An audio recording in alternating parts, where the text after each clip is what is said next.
আসসালামু আলাইকুম প্রিয় শিক্ষার্থীবৃন্দ, কেমন আছো তোমরা সবাই? আশা করি আল্লাহ তাআলার অশেষ রহমতে সকলেই ভালো আছো। সকলেই বলি আলহামদুলিল্লাহ।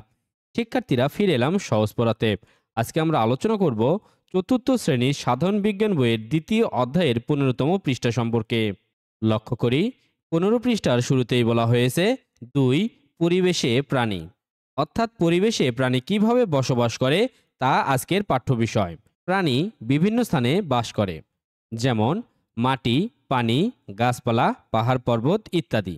কোন প্রাণী কোন স্থানে বাস করে? এখানে আমরা দেখতে পাচ্ছি মাটি, পানি, গাছপালা, পাহাড় পর্বত রয়েছে। প্রাণী বিভিন্ন স্থানে বাস করতে পারে, তবে আমাকে লক্ষ্য করতে হবে কোন প্রাণী কোথায় বাস করে। আমরা এই প্রশ্নটির সমাধান করার চেষ্টা করি। আমাদের প্রশ্নটি ছিল, কোন প্রাণী কোন স্থানে বাস করে? উত্তর: বিভিন্ন স্থানে বিভিন্ন প্রাণী বাস করে। তার একটি তালিকা নিচে তৈরি করা হলো।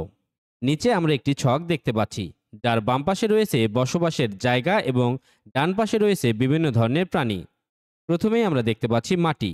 মানুষসহ বিভিন্ন ধরনের পশু, যেমন গরু, ছাগল, মহিষ, সিংহ, বাঘ, হাতি ইত্যাদি মাটিতে বসবাস করে। এরপরে আমরা দেখতে পাচ্ছি পানি। বিভিন্ন ধরনের মাছসহ ডলফিন, তিমি, হাঙর, জেলিফিশ ইত্যাদি পানিতে বসবাস করে। এরপরে আমরা দেখতে পাচ্ছি গাছপালা। বিভিন্ন ধরনের পাখিসহ বিভিন্ন ধরনের প্রাণী, যেমন বানর, হনুমান ইত্যাদি বাস করে। এরপর সর্বশেষ দেখতে পাচ্ছি পাহাড় পর্বত। পাহাড় পর্বতে তুষার চিতা, বিগ হর্ন ভেড়া, পাহাড়ি ছাগল, পাহাড়ি গরিলা, সোনালী ঈগল ইত্যাদি। প্রশ্নটির সমাধান হয়ে গেলে আমরা আরও একটি প্রশ্ন দেখতে পাচ্ছি। প্রশ্নটিতে বলা হয়েছে, প্রাণী কোথায় বাস করে? অর্থাৎ আমাদের পরিবেশে এই যে প্রাণীকুল রয়েছে, এই প্রাণীরা কোথায় কোথায় বাস করে। তাহলে চলো এই প্রশ্নের সমাধান করার চেষ্টা করি।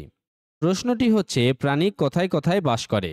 এর উত্তর হবে, প্রাণী বিভিন্ন স্থানে বাস করে, যেমন মাটি, পানি, গাছপালা, পাহাড় পর্বত ইত্যাদি। মূলত এগুলোই প্রাণীর আবাসস্থল। এরপরে আমরা একটি কাজ দেখতে পাচ্ছি। কাজে বলা হয়েছে প্রাণীর বাসস্থান, অর্থাৎ বিভিন্ন ধরনের প্রাণীর বাসস্থান সম্পর্কে আমরা আজকে কাজ করব। কি করতে হবে? ১. নিচে দেখানো ছকের মতো খাতায় একটি ছক তৈরি করি।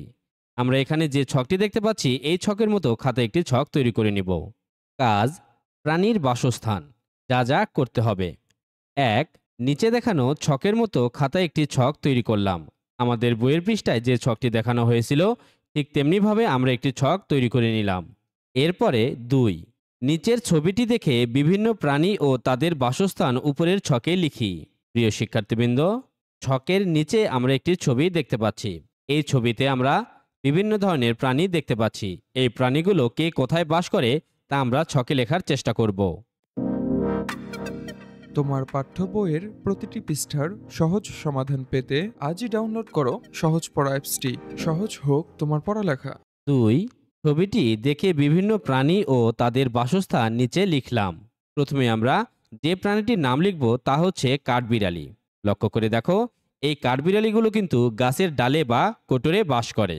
এরপরে আমরা দেখতে পাচ্ছি কাঠঠোকরা। এই কাঠঠোকরাগুলোও কিন্তু একইভাবে গাছের ডালে বাস করে। এরপর মৌমাছি।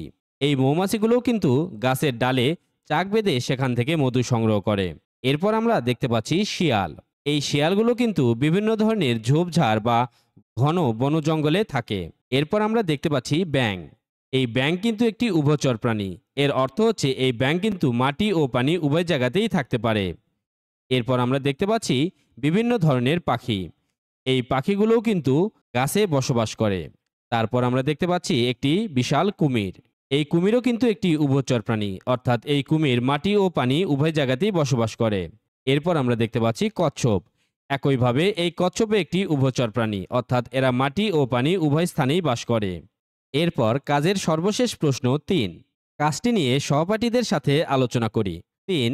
কাজটি নিয়ে সহপাঠীদের সাথে আলোচনা করলাম। বুঝতে পারলাম যে বিভিন্ন প্রাণী বিভিন্ন পরিবেশে বসবাস করে এবং সেখানেই তারা বেঁচে থাকার চেষ্টা করে। এক কথায় আমরা বলতে পারি, প্রত্যেকটি প্রাণীর আবাসস্থল ভিন্ন ভিন্ন। প্রিয় শিক্ষার্থীবৃন্দ, এই ছিল আমাদের আজকের আলোচনা। আমাদের ক্লাসগুলো তোমাদের কেমন লাগে অবশ্যই লাইক ও কমেন্ট করে জানাতে ভুলবে না। আজকে এ পর্যন্তই, দেখা হবে পরবর্তী ক্লাসে। ততক্ষণ পর্যন্ত সুস্থ থাকবে, ভালো থাকবে এবং সহজ পড়ার সঙ্গে থাকবে। আল্লাহ হাফেজ।